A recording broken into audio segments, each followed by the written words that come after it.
새벽 기도회 시작하겠습니다. 오늘은 본문 말씀이 출애굽기 14장입니다. 출애굽기 14장도 역시 우리 애굽에서 이스라엘 백성들이 출애굽하는 사건 중에서 가장 중요하고 큰 사건이 홍해를 건너는 사건입니다. 그래서 그 홍해 건너기 전 홍해를 건너는 과정, 이러한 내용이 길게 기록되어 있는 14장이기 때문에 이 부분도 우리가 두 부분으로 나누어서 이틀에 걸쳐서 생각해 보려고 합니다.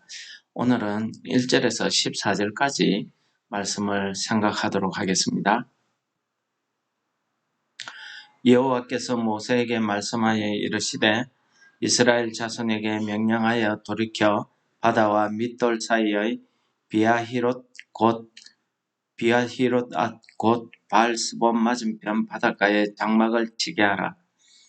바로가 이스라엘 자손에 대하여 말하기를 그들이 그 땅에서 멀리 떠나 광야에 갇힌 바 되었다 하리라. 내가 바로의 마음을 완악하게 한즉 바로가 그들의 뒤를 따르리니 내가 그와 그의 온 군대로 말미암아 영광을 얻어 애굽 사람들이 나를 여호와인 줄 알게 하리라 하시매 무리가 그대로 행하니라.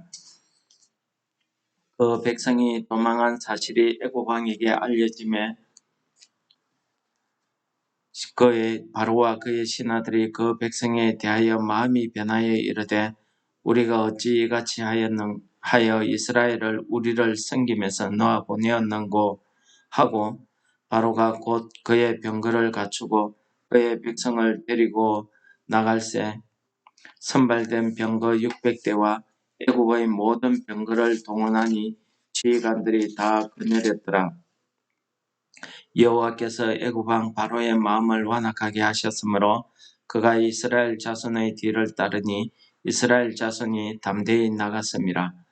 애굽 사람들과 바로의 말들, 병거들과 그 마병과 그 군대가 그들의 뒤를 따라 바알스본 맞은편 비아히롯 곁 해변 그들이 장막 친 데에 미치니라. 바로가 가까이 올 때에 이스라엘 자손이 눈을 들어본즉 애굽 사람들이 자기들의 뒤에 이른지라. 이스라엘 자손이 심히 두려워하여 여호와께 부르짖고 그들이 또 모세에게 이르되 애굽에 매장지가 없어서 당신이 우리를 이끌어내어 이 광야에서 죽게 하느냐? 어찌하여 당신이 우리를 애굽에서 이끌어내어 우리에게 이같이 하느냐? 우리가 애굽에서 당신에게 이런 말이 이것이 아니냐? 이르기를 우리를 내버려 두라. 우리가 애굽 사람을 섬길 것이라 하지 아니하더냐? 애굽 사람을 섬기는 것이 광야에서 죽는 것보다 낫겠노라. 모세가 백성에게 이르되 너희는 두려워하지 말고 가만히 서서 여호와께서 오늘 너희를 위하여 행하시는 구원을 보라. 너희가 오늘 본 애굽 사람을 영원히 다시 보지 아니하리라. 여호와께서 너희를 위하여 싸우시리니 너희는 가만히 있을지니라. 아멘. 오늘 이 본문 말씀들을 우리가 살펴보면은 하나님께서 이 바로와 그의 군대를 통해서 하나님 되심을 알게 하겠다는 그 말씀 메시지가 한 가지 있을 거요. 또 한 가지는 이제 이 백성들이 바로가 뒤에 쫓아옴을 보고 다시 한번 하나님과 모세에 대해서 원망하는 내용이 있습니다. 그리고 원망하는 백성들에 대해서 모세가 오늘 하나님의 구원을 보라는 말씀으로 그 내용이 기록되어져 있습니다. 오늘 여호와께서 모세에게 말씀하시기를 그들을 바닷가에 장막을 치게 하십니다. 이렇게 바닷가에 장막을 치게 하니까 2절에 보면은 바로가 이 일에 대해서 자기 생각대로 이제 이스라엘 백성들이 한마디로 독에 든 쥐와 같이 오갈 데 없이 이제 광야에서 갇히게 되었다, 이렇게 착각하게 하시는 겁니다. 사람의 눈에 보기에는 이제 이 이스라엘 백성들이 애굽에서 나와서 바로 직진하지 아니하고 광야길을 돌아서 바닷가에 머무니까 앞에는 바다고 뒤에는 자기들이 쫓아가면은 분명히 이 이스라엘 백성들을 잡을 수 있을 것 같습니다. 그래서 이 바로는 자기 마음을 다시 한번 완악하게 합니다.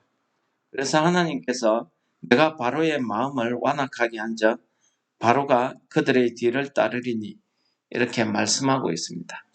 하나님께서는 이 이스라엘 백성들을 이 홍해 광야길로 이끄신 이유도 이 이스라엘 백성들이 전쟁을 하게 되면은 그들이 원망하고 불평하고 다시 애굽으로 돌아가자 하는 이 이스라엘 백성들의 습성을 다 알고 계시는 것 같습니다. 그들이 400년 동안 이 애굽에 살면서 노예 근성에 종으로 사는 이것에 완전히 습관이 되어 삶이 찌들려 있더라는 사실을 오늘 말씀이 보여주고 있습니다. 하나님께서 왜 이런 일을 하셨을까요? 여러 신학자나 주석가들은 이야기합니다. 이런 일을 통해서 이 이스라엘 백성들의 그 노예 근성을 다 버리게 하시고 하나님의 자녀로 거듭나게 하시기 위해서 하나님께서 이렇게 하셨다라고 이야기하고 있습니다. 맞습니다. 그렇게 해석을 할 수도 있습니다. 그러나 오늘 말씀에 보면은 하나님께서는 분명히 말씀하시기를 애굽 사람들이 나를 여호와인 줄 알리라. 내가 그와 그의 온 군대로 말미암아 영광을 얻을 것이다. 이런 말씀을 하고 있습니다. 그러니까 하나님께서 물론 우리 사람의 입장에서 볼 때에는 하나님께서 이 일을 통해서 우리를 구원해 주시고 또 이 일을 통해서 우리를 훈련시켜서 하나님의 사람으로 이 세상의 모든 죄악된 모습을 다 벗어버리게 하는 하나님의 깊은 뜻이 있었다고 볼 수도 있겠습니다. 오늘 이 하나님께서 이 바로를 마음을 완악하게 하시고 그들이 이스라엘의 뒤를 따라오게 하십니다. 그러니까 그 백성들이 이제 바로가 자기들 뒤를 따라온 것을 보고 가까이 올 때에 10절에 보시면은 이스라엘 자손이 눈을 들어본 적 애굽 사람들이 자기들 뒤에 이른지라 이스라엘 자손이 심히 두려워하여 여호와께 부르짖고 라는 말씀이 나옵니다. 이때 이것을 하나님 앞에 기도했다. 우리가 이렇게도 볼 수 있겠습니다만은 이들이 뒤에서 쫓아오는 바로의 군대를 보고 하나님 앞에 말 그대로 부르짖습니다. 아우성친 거지. 어쩔 줄 몰라서 이리저리 헤매고 있는 모습을 보여줍니다. 우리도 그렇지 않습니까? 우리가 살아가면서 어려운 일을 당하게 되면은 우리가 하나님 앞에 기도한다고 하는 게 그냥 우리의 불평, 불만을 하나님 앞에 이 어려운 처지를 호소하는 그런 부르짖음 밖에는 사실 기도가 되지 않습니다. 이들의 모습을 통해서 우리 자신들의 모습을 발견하게 되죠. 그렇습니다. 이렇게 진퇴양난에 빠지게 되면 우리가 도저히 헤어나올 수 없는 그런 상황에 빠지게 되면 우리는 우리의 처지 생각을 하게 됩니다. 참 모세와 같이 이런 믿음의 소리를 할 수 있는 사람이 몇이나 될까요? 사실 모세도 하나님의 부르심을 받는 3장에 보시면 호렙산에서 하나님의 부르심을 받을 때에 모세가 어떻게 합니까? 하나님의 말씀마다 부정합니다. 하나님의 말씀마다 반대합니다. 그는 나는 할 수 없다고 이야기합니다. 그러나 하나님께서는 그러한 모세를 일일이 말씀으로 가르치시고 그에게 증거를 보이시고 그를 깨닫게 하시면서 이 이스라엘 민족의 지도자로 삼으신 것입니다. 그랬더니 오늘 모세가 하는 이야기 13장 13절 14절을 들어보십시오. 모세가 백성에게 이르되 너희는 두려워하지 말고 가만히 있어서 여호와께서 오늘 너희를 위하여 행하시는 구원을 보라. 이렇게 이야기합니다.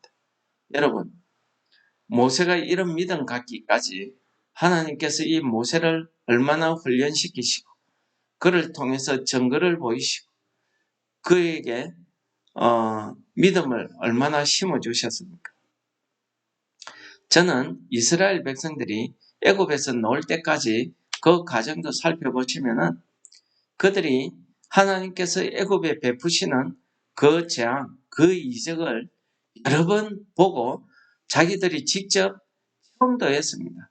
유월절 어린 양을 잡아서 문 설주에 바르고 문 임방에 발라서 그날 그 죽음의 날을 모면한 지가 엊그제 같습니다. 며칠 되지 않았습니다.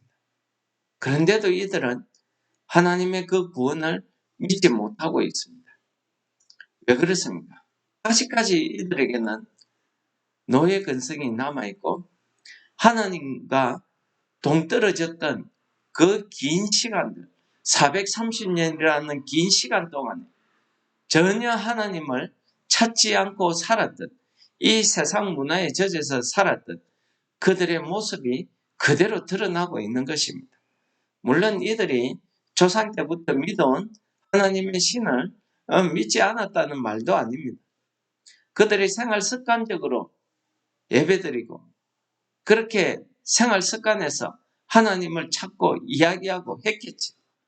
그러나 그들의 실제 삶 가운데 하나님에 대한 믿음은 잊어버린 지 오래 시간이었습니다. 430년입니다. 그런 시간이 아닙니다. 그들의 그 하나님과의 동떨어져 있던 그 시기를 회복하는 데에는 이 광야의 40년과 같은 이런 믿음을 회복하는 시간이 필요하더라는 사실을 오늘 보여주고 있습니다. 하나님께서 오늘 너희를 위하여 행하시는 구원을 보라는 것입니다. 그 증거로 너희가 오늘 본 애굽 사람을 다시는 영원히 보지 아니하리라는 말씀을 하고 있습니다. 여호와께서 너희를 위하여 싸우리니 너희는 가만히 있을지어다. 그렇습니다. 우리가 믿음이 없으면 우리의 처한 상황에서 우리의 육신의 눈으로 볼 수밖에 없습니다. 여러분, 열왕기하 6장에 가면은 아람 군대가 이 북이스라엘을 쳐들어옵니다. 그때의 북이스라엘에 있던 이 엘리야 때문에 여러 번 실패합니다. 그래서 어떻게 합니까? 그들이 군대를 보내서 이 엘리야를 잡기 위해서 엘리야가 살고 있던 도단성을 포위합니다. 이 엘리야의 사안이 아침에 일어나서 문을 열고 나가보니까 온 성이 적군에 포위되어 있습니다. 그래서 엘리야를 찾아서 선생님 이제 우리가 죽게 되었습니다. 어떻게 합니까? 그때 엘리야가 뭐라고 이야기합니까? 우리와 함께한 자들이 저들보다 수가 더 많다라고 이야기하면서 그 사안을 안심시킵니다. 그리고 엘리야가 하나님께 사안의 눈을 뜨도록 기도하지요. 엘리야의 기도 덕분에 사안의 영적인 눈이 뜨이자 그가 무엇을 보았습니까? 그 성을 포위하고 있는 그 군사들 뒤에 진치고 있는 하나님의 군대, 불말과 불병거를 그가 보았던 것입니다. 여러분, 우리가 믿음의 눈으로 이 상황을 꿰뚫지 아니하면은 이 이스라엘 백성들처럼 우리가 우리의 육신의 눈으로 이 해결책을 찾으려고 노력할 수밖에 없습니다. 아우성 칠 수밖에 없습니다. 부러질 수밖에 없지요. 그래서 오늘 모세가 뭐라고 합니까? 가만히 있을지어다 이야기합니다. 그렇습니다. 우리가 할 수 없는 상황에 부닥치면은 우리는 가만히 있어야 됩니다. 그런데 우리가 그렇게 됩니까? 우리 인간적인 상황이, 우리 인간적인 모습이 내 자신을 버리지 아니하면은 우리는 가만히 있을 수가 없습니다. 우리의 감정을 건드리거나 우리가 정말 진퇴양난에 빠지거든. 우리가 어떻게 할 수 없는 상황에 빠지면 우리는 우리의 죄악된 또는 우리의 인간성이 먼저 드러나고 하나님의 계획을 가만히 서서 기다리기보다는 내 방법, 내 수단이 먼저 나오는 것이 우리의 모습 아니겠습니까? 오늘 이 말씀이 우리에게 주는 그 교훈은 크다 하겠습니다. 우리가 이런 진퇴양난에 빠지는 이런 상황에 있을 때에 우리가 오늘 모세가 이야기하는 것처럼 우리가 가만히 있어서 여호와의 구원을 바라볼 수 있는 그런 믿음을 다 소유하시기를 축원합니다. 다윗이 자기 아들 압살롬의 반란 때문에 자기가 쫓겨갈 때에 지은 시가 있습니다. 시편 62편이죠. 그는 이 시편 62편에서 이렇게 이야기하고 있습니다. 내 영혼아 잠잠히 하나님만 바라며 나의 구원이 그에게서 나오는도다 라고 신앙을 고백하고 있습니다. 오직 그만이 나의 반석이시여 나의 구원이시여 나의 요새시니 내가 크게 흔들리지 아니하리로다. 내 영혼아 잠잠히 하나님만 바라라. 물은 나의 소망이 그로부터 나오는도다. 오직 그만이 나의 반석이시여 나의 구원이시여 나의 요새시니 내가 흔들리지 아니하리로다. 여러분, 이런 믿음의 고백은요, 이런 믿음의 찬양은 우리가 일상생활 가운데서 우리가 이러한 진퇴양난에 빠질 때에 어려운 고난 가운데 있을 때에 어려움에 처할 때마다 내 자신을 버리는 것입니다. 내 생각을 버리는 것입니다. 내 감정을 버리는 것입니다. 그리고 우리는 가만히 하나님 앞에 엎드려 있으면 하나님께서 해결하시더라는 그 믿음의 경험이, 체험이 한 번, 두 번 쌓이면서 우리의 믿음이 쌓여갈 줄을 믿습니다. 처음에는 어렵습니다. 되지 않습니다. 그러나 우리가 한 번, 두 번 내 자신의 생각을 끊고 내 감정을 끊고 우리가 하나님 앞에 가만히 엎드려 기도하고 있으면 하나님께서 해결하시더라는 겁니다. 다윗이 시편 62편 이 노래를 지을 때에 그는 이미 그 아들 압살롬의 반란을 진압하고 그가 아들 압살롬 다시 왕위에 복귀했을 때에 그가 하나님 앞에 올리는 찬양이었습니다. 우리 찬송가 545장에 이런 찬송이 있습니다. 이 눈에 아무 증거 아니 배워도 믿음만을 가지고 늘 걸으며 이 귀에 아무 소리 아니 들려도 하나님의 약속 위에 서리라. 오늘 하루도 이 찬송이 우리 입술에서 끊이지 않는 그런 하루 되시기를 축원합니다. 봉하시겠습니다. 이 눈에 아무 증거 아니 배어도 믿음만을 가지고서 늘 걸으며 이 귀에 아무 소리 아니 들려도 하나님의 약속 위에 서리라. 걸어가세 믿음 위에 서서 나가세 오심 버리고 걸어가세 믿음 위에 서서 눈과 귀에 아무 증거 없어도 이 눈에 보기에는 어떠하든지 이미 얻은 증거대로 늘 믿으며 이 맘에 오심 없이 살아갈 때에 우리 소원 주 안에서 이루리. 걸어가세 믿음 위에 서서 나가세 의심 버리고 걸어가세 믿음 위에 서서 눈 가기에 아무 증거 없어도 주님의 거룩함을 두고 맹세한 주 하나님 아버지는 참 미쁘다. 그 귀한 모든 약속 믿는 자에게 능치 못할 무슨 일이 있을까. 걸어가세 믿음 위에 서서 나가세 의심 버리고 걸어가세 믿음 위에 서서 눈 가기에 아무 증거 없어도.